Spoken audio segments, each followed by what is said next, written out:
हाय बच्चों, जैसे कि हम कल पढ़ चुके हैं हास्य और करुण रस के बारे में पढ़ चुके हैं। उसी क्रम में आज हम पढ़ेंगे श्रृंगार रस के बारे में। श्रृंगार रस यानी कि एक तो श्रृंगार होगा जिसे तुम जानते हो मेकअप, लेकिन यहाँ उस मेकअप की बात न होकर ओनली श्रृंगार रस जो साहित्य में लिया गया है उसकी बात हो रही है। तो हम पढ़ेंगे श्रृंगार रस। श्रृंगार रस किसे कहते हैं, श्रृंगार रस परिभाषा उदाहरण से पढ़ेंगे। आइए अपने टॉपिक पर चलते हैं। श्रृंगार रस नायक और नायिका के मन में संस्कार रूप में स्थित रति या प्रेम नामक अस्थायी भाव, विभाव, अनुभाव व संचारी भाव से पुष्ट होकर श्रृंगार रस में बदल जाता है। तो भाई तुम्हें पढ़ाया था शुरू वाली जो हमारी पहली वाली वीडियो है जिसमें विभाव, अनुभाव और संचारी भाव के बारे में डिटेल में बताया गया है, और अगर जानना चाहते हैं तो फर्स्ट वाली वीडियो देखेंगे, उसमें इन सब के बारे में तुम्हें जानकारी मिलेगी। तो इसमें ये क्या होता है भाई, स्थायी भाव जो होता है हमारे मन में संस्कार रूप में पहले से विद्यमान रहता है। तो उसी क्रम में अब हम पढ़ रहे हैं श्रृंगार रस। तो इसमें नायक और नायिका है ना, तो इनके बीच में जो संस्कार रूप में मन में इनके रति या प्रेम नामक जो स्थायी भाव होता है एक दूसरे के समीप आने पर वो जागृत हो जाता है, और वही भाव नायक नायिकाओं की चेष्टाओं, क्रियाओं, वाणी आदि के द्वारा विभाव, अनुभाव और संचारी भाव से पुष्ट होकर श्रृंगार रस में बदल जाता है। ठीक है भाई। और श्रृंगार रस के दो भेद होते हैं। दो भेद कौन कौन से होते हैं? पहला होता है संयोग श्रृंगार और दूसरा भेद होता है वियोग श्रृंगार। वियोग श्रृंगार को विप्रलम्ब श्रृंगार भी कहा जाता है। संयोग श्रृंगार में नायक और नायिका एक जगह पर उपस्थित होते हैं, लेकिन उनके मिलन में बाधा उपस्थित रहती है ना, वहाँ संयोग श्रृंगार होता है। और वियोग या विप्रलम्ब श्रृंगार में नायक और नायिका हमेशा के लिए बिछुड़ जाते हैं और एक दूसरे को याद करते हुए या स्मृति विशेष रहती है, तो उसमें संयोग श्रृंगार होता है। चलिए पढ़ते हैं श्रृंगार के भेद। श्रृंगार के भेद में पहला आता है हमारा नंबर 1 पे आता है संयोग श्रृंगार। संयोग श्रृंगार किसे कहते हैं? अब यह संयोग काल में नायक और नायक व नायिका की आपसी रति, संयोग काल में नायक और नायिका की आपसी रति यानी कि उनके मिलने, हाव भाव, उनके सब ये तरीके मिलने का जो तरीका होता है, इन सबको संयोग श्रृंगार कहा जाता है। संयोग यानी कि एक साथ होना, नायक और नायिका एक साथ होते हैं तो उस स्थिति को संयोग काल कहा जाता है। तो इसे संयोग काल में जब नायक नायिका एक साथ होते हैं तो उसको संयोग श्रृंगार कहा जाता है। संयोग श्रृंगार का उदाहरण है संयोग श्रृंगार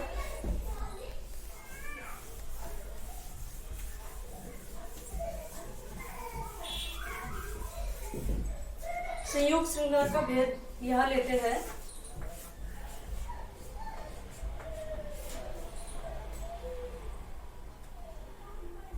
यहाँ आएगा संयोग श्रृंगार का कर मुंदरी, कर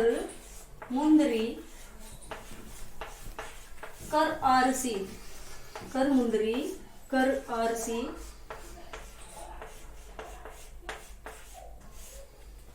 कर मुंदरी, कर आरसी, प्रतिबिंबित प्योपाय, प्रतिबिंबित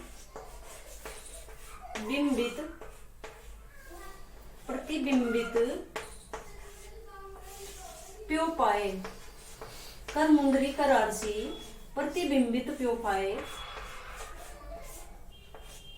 प्रतिबिंबित प्योपाय, पीठ दीठे, पीठ दीठे निर्धक धरे,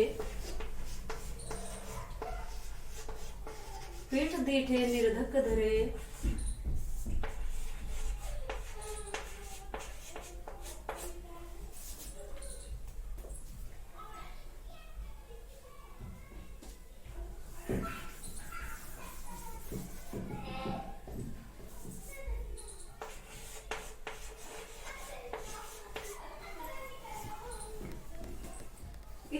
दीठी लगाई, एक टक दीठी, एक टक दीठी लगाई। तो भाई ये हो गया हमारा संयोग श्रृंगार का उदाहरण। इससे पता चला है कि नायक और नायिका एक जगह पर उपस्थित है, और ये उदाहरण हमारा क्या कहता है? कर मुंदरी, कर आरसी, प्रतिबिंबित प्योपाई, पीठ दीठे निर्धक लखे, एकटक दीठी लगाई। यानी नायक और नायिका एक साथ उपस्थित है, और नायिका क्या करती है? नायिका अन्य हाथ में मुंदरी यानी कि अंगूठी और आरसी करके कोई आभूषण पहना हुआ है, उन आभूषणों के बीच में नग लगा हुआ है, और जो नग लगा हुआ है उस नग में नायक का प्रतिबिंब यानी कि परछाई, नायक की परछाई दिखाई पड़ रही है। प्यो मीन्स प्रिय यानी कि नायक की, नायिका को नायक की परछाई उस मुंदरी और आरसी के नग में दिखाई पड़ रही है। पीठ दीठे निर्धक लखे एकटक दीठी लगाई, और नायिका क्या कर रही है, नायिका पीठ दीठे यानी कि दृष्टि को पीछे की ओर करके एक निर्धक यानी कि निर्भय होकर एकटक यानी कि लगातार दृष्टि लगाकर देख रही है ना भाई। तो नायक नायिका एक साथ उपस्थित है, नायिका के आभूषण विशेष में नायक की परछाई पड़ रही है और नायिका निर्धक होकर एक टक यानी कि लगातार दृष्टि लगाकर नायक के रूप को निहार रही है। तो यहाँ क्या होता है इस उदाहरण में संयोग श्रृंगार है। अब इसका हम स्पष्टीकरण करते हैं। स्पष्टीकरण हम बार बार बता रहे हैं भाई कि हर रस छंद या अलंकार कुछ भी हो, स्पष्टीकरण हमें अवश्य लिखना है, क्योंकि स्पष्टीकरण लिखने से ही हमारा जो ये उदाहरण होता है ये कंप्लीट माना जाता है। ठीक है भाई, आइए स्पष्टीकरण पे चलते हैं। स्पष्टीकरण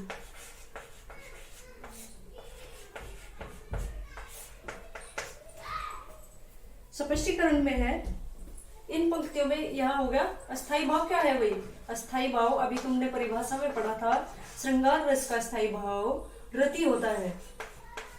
अस्थाई भाव रति है। अब श्रृंगार रस का अस्थाई भाव रति रहेगा, भले ही हम वियोग श्रृंगार पढ़ रहे हो या संयोग श्रृंगार पढ़ रहे हो, इनमें अस्थाई भाव रति नामक अस्थाई भाव है। ठीक भाई। इसके बाद है ये है इसमें आलम्बन कौन है। आलम्बन तुम्हें बताता है किसी व्यक्ति वस्तु विशेष आदि को देखकर हमारे मन का जो अस्थाई भाव जागृत होता है। तो यहाँ नायिका के मन में किसको देखकर अस्थाई रति नामक अस्थाई भाव जागृत होता है। यहाँ नायिका के मन में नायक को देखकर रति नामक अस्थाई भाव जागृत होता है। तो उसको आलम्बन क्या हो जाएगा, यहाँ होगा आलम्बन होगा नायक। आलम्बन नायक है, यहाँ आते हैं नायक, आलम्बन नायक होगा। और इसके बाद आता है भाई अंगूठी, आश्रय होगा, यानी कि उद्दीपन विभाव क्या होगा, अंगूठी के नग में आश्रय, अंगूठी के नग में पड़ने वाली नायक की परछाई उद्दीपन विभाव होगी। अंगूठी के नग में पड़ने वाली नायक की परछाई,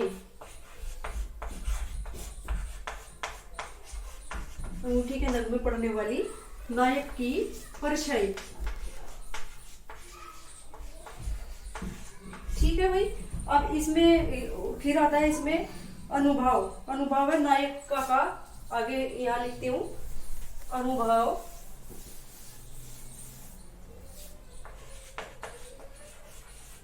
क्या है, नायिका का निर्भय होकर, अनुभाव नायिका का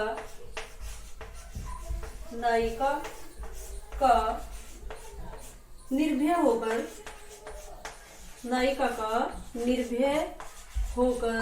एकटक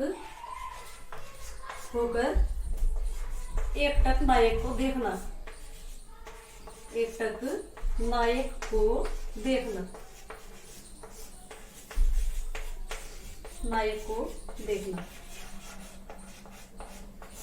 ठीक है भाई। तो ये हमारा हुआ श्रृंगार रस का प्रथम भेद है संयोग श्रृंगार। ठीक है, तो ये हमारा संयोग श्रृंगार कंप्लीट होता है। संयोग श्रृंगार का अब बेसिकली देख लीजिए, जिसमें नायक और नायिका परस्पर एक दूसरे के आमने सामने यानी कि पास होते हैं और एक दूसरे को देखकर उनके मन में जो स्थायी भाव जागृत होता है वो स्थायी भाव रति नामक स्थायी भाव होता है और श्रृंगार रस का स्थायी भाव रति होता है। श्रृंगार रस के दो भेद होते हैं। पहला होता है, हमने जो पढ़ा है अभी, श्रृंगार रस का पहला भेद है संयोग श्रृंगार। दूसरा भेद आता है वियोग या विप्रलम्ब श्रृंगार। इसके बाद हम अगली वीडियो में विप्रलम्ब श्रृंगार के बारे में पढ़ेंगे।